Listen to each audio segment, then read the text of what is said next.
ओम नमः शिवाय. हर हर महादेव. शिवलीलामृत कथासार अध्याय 3. मित्रसह राजाची कथा व गोकर्ण महात्म्य. सुतमुनी सांगतात, मित्रसह नावाचा राजा अत्यंत तेजस्वी होता. एकदा तो शिकारीस गेला असता अनावधानाने एक राक्षस त्याच्या हातून मारला गेला. राक्षसाच्या भावाला याचा क्रोध आला. त्याने राजाला शासन करण्याचे ठरविले. त्याप्रमाणे तो आचार्याचे रूप घेऊन राजाच्या सेवेस राहिला. राजाने पितृश्राद्धासाठी वसिष्ठांना बोलविले. राजाला धडा शिकवण्याहेतू आचार्य रूपातील राक्षसाने अन्नात नरमास शिजवून मिसळले.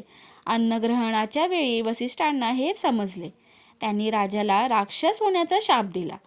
राजाही क्रोधित होऊन आपली चूक नसताना गुरूंनी शाप दिला म्हणून उलट त्यांना शाप देण्यास तयार झाला.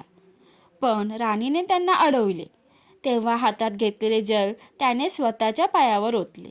त्या क्षणी राजाचे पाय काळे होऊन त्यावर कोड उठले. त्यामुळे त्याचे नाव कल्माषपाद पडले. वसिष्ठांना आपली चूक समजली. त्यांनी राजास उशाप दिला की 12 वर्षांनी तुझे हे रूप बदलेल. राजा राक्षस होऊन अरण्यात फिरू लागला. भुकेलेला असताना त्याने एका ब्राह्मण पुत्रास पाहिले. खाण्यासाठी त्याला पकडले. त्याच्या पत्नीने जीवनदान देण्याची विनंती केली, पण त्याने ती मानली नाही. त्याने त्या ब्राह्मण पुत्राला खाऊन टाकले. ब्राह्मण पत्नीने शोकाकुल होऊन राजाला शाप दिला की जरी तो पुन्हा राजा झाला तरी स्त्री संकरताच त्याचे प्राण निघून जातील. राजाला अतिशय वाईट वाटले. तो विमनस्क झाला. त्याच्या पत्नीच्या लक्षात ही गोष्ट आली. तिने राजाला विचारले. राजाने घडलेला सर्व प्रसंग सांगितला.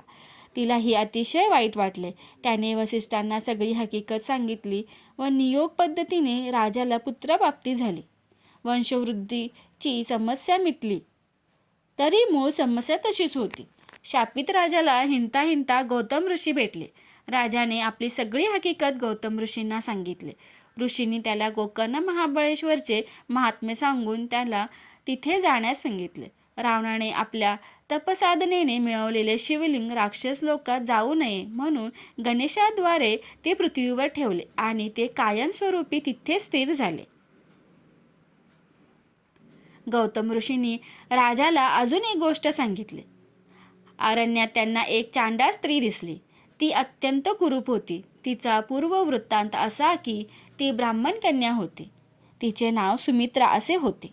तिच्या पित्याने तिचे वयात येताच लग्न लावून दिले, पण दुर्भाग्यवश तिला वैधव्य आले.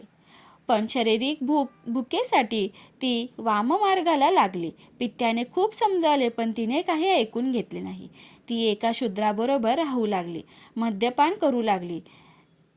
त्यांचेतच बोकड समजून तिने वासरू कापले. लक्षात येताच ती शिव शिव करून ओरडली.